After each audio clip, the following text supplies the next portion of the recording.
পবিত্র করবেন না, সে মানুষগুলোর মধ্যে একজন হলেন ওই পুরুষ, যে পুরুষ টাকনুর নিচে পোশাক পরে। পোশাক পরে বলতে যে পোশাক উপরের দিক থেকে যায় সেটা টাকনুর নিচে পরে, প্যান্ট, পাজামা, চাদর, লুঙ্গি, জুব্বা, জামা, এগুলো। মোজা যেটা থাকেই নিচে, নিচ দিক থেকে পরা হয়, ওইটার কথা ভিন্ন। তো এই যে মুসবিল যে ব্যক্তি টাকনুর নিচে প্যান্ট, পাজামা, লুঙ্গি ইত্যাদি পরে, এই ব্যক্তি তার সাথে আল্লাহ কিয়ামতের দিন কথাও বলবেন না এবং তার দিকে আল্লাহ তাকাবেনও না, তাকে আল্লাহ পবিত্রও করবেন না।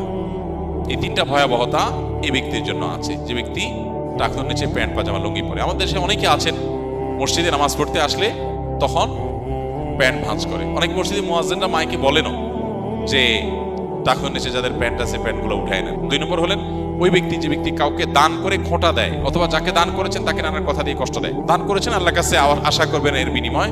যাকে দান করেছেন তার সাথে আপনার কোনো আলাপ থাকবে না। দান করে খোঁটা দিলেন, কষ্ট দিলেন, খোঁচা মেরে কথা বললেন।